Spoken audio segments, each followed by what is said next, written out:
Donald Trump, kalaupun tidak jadi presiden, maka dia adalah pembocor kedustaan besar perilaku globalis cabai dalam jangka panjang ke depannya yang memungkinkan membuatnya akan dieksekusi mati seperti khayalan dalam The Simpsons. Yang terbaru, dia dan timnya lakukan adalah dibocorkannya informasi bahwa ada dana 50 juta dolar yang diberikan oleh Bill Gates kepada WHO untuk menyatakan bahwa COVID adalah pandemik. Bagi globalis sangat penting untuk membuat dunia panik, dan siapa lembaga yang tertinggi yang bisa membuat dunia panik dengan cepat? Ya benar, WHO. Ketakutan yang diciptakan dengan pernyataan WHO ini kemudian kita tahu semua di media mainstream mulai mengikutinya karena media mainstream sudah dikuasai globalis. Media mainstream dunia mulai melancarkan propaganda menakutkan berikutnya dan beruntun akan bahaya COVID-19.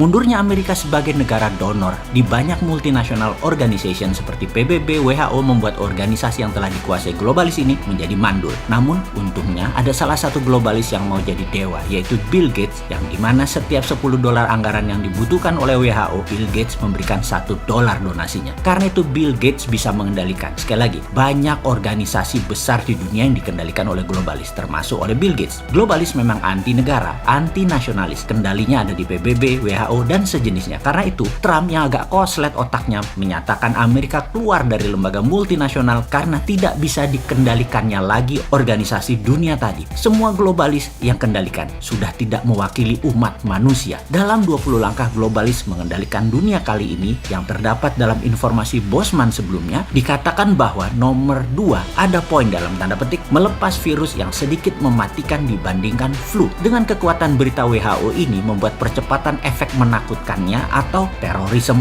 4.0 dikerjakan oleh WHO. Faktanya sekarang semua sudah terjadi. Dunia mau di-reset, dunia mau digeser pengendaliannya. Manusia dibuat dehumanize, tidak manusiawi lagi. Dibuat tidak berinteraksi, dibuat miskin, dibuat banyak pengangguran, diubah cara hidupnya, diubah cara pikirnya. Semua sesuai maunya globalis. Seluruh manusia harus menggunakan toolnya globalis. Seperti software, sosmed, payment system, database manusia disatukan, diawasi, bahkan uang nanti semua punya globalis. Jadi ke depan apa sih sebenarnya untuk bernegara agar Indonesia ini berdaulat, tidak dijajah asing dan tidak dijajah globalis? Sebenarnya sudah banyak informasi yang kita berikan dalam serial 500 video di awal dan dalam 1,5 tahun belakangan ini. Namun ya ada baiknya kita ingatkan sekali lagi. Awal-awal cerita cara cerdas bernegara ini kita sudah ingatkan bahwa ketika Perang Dunia Ketiga terjadi, maka paling ditakuti adalah pada saat perangnya menggunakan battle space. Bukan lagi battleground atau perang di darat, tapi perang di udara. Kita tahu Amerika dan Tiongkok punya armada ke-6, armada perang angkasa, yaitu Space Army. Di Indonesia saat ini hanya punya 3 angkatan perang. Amerika punya 2 lagi selain Navy, Laut, Air Force, Udara atau Army Darat, yaitu mereka punya Marine dan Coast Guard. Ditambah sekarang punya angkatan perang ke-6 yaitu Space Army. Karena itu Tiongkok juga punya 6 angkatan perang, ditambah Tiongkok sudah siap dengan software penanding Amerika. WA, Facebook, IG, Twitter. Tiongkok punya Weibo, punya Renren, punya Baidu, dan banyak lagi di mana semua produk asing tidak boleh beredar sampai produk nasional tersebut menguasai lebih mayoritas dari pasar, lebih dari 60-70%. Saran kita,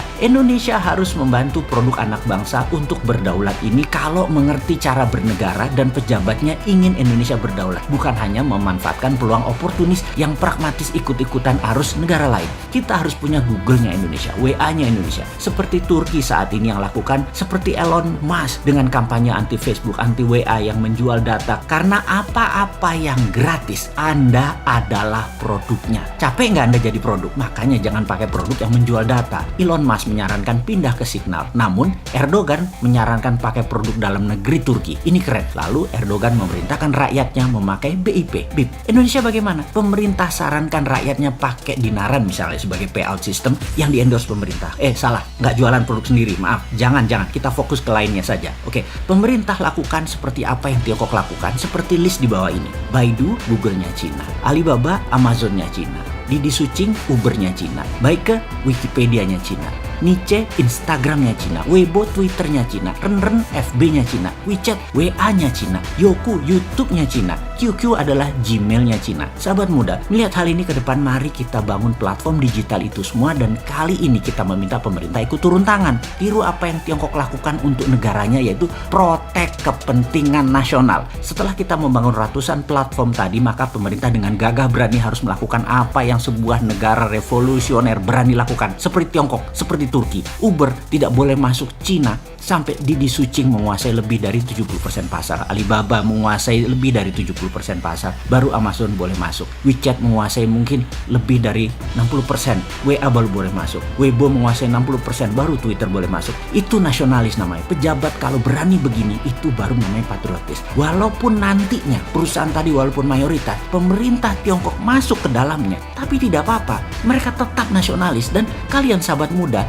harus bisa membangun platform ini semua sehingga pemerintah melakukan tindakan proteksi tadi. Kalian sudah siap. Sekali lagi saya ingatkan, 3 tahun ke depan adalah masa yang sangat cepat dan kita semua tahu dalam waktu 3-6 bulan ini saja kalian bisa membangun semua platform tersebut. Kemudian di semester kedua tahun ini, di tahun 2021 ini, mulailah jalankan platform-platform tadi. Sehingga cara sederhana bisa kita kalkulasi di tahun 2022 besok, ketika mungkin 50% 5G sudah menjadi platform komunikasi, ditambah aplikasi sosmed yang beragam tadi sudah milik bangsa, Indonesia sudah menjadi negara digital. Inilah new normal. Itulah tatanan dunia baru di tahun ke depan, di tahun 2021-2022. Digital world, dunia digital. Kita siap dengan digital ekonomi kita, dengan digital livingnya sekaligus. Tinggal satu langkah lagi. Bagi kalian generasi milenial dan generasi Z, di tahun 2023 mulailah bersiap-siap masuk era baru, yaitu digital politik. Disinilah saya pribadi dan beberapa sahabat saya yang usia udah di atas 50-an ingin menitipkan pesan. Wahai kalian,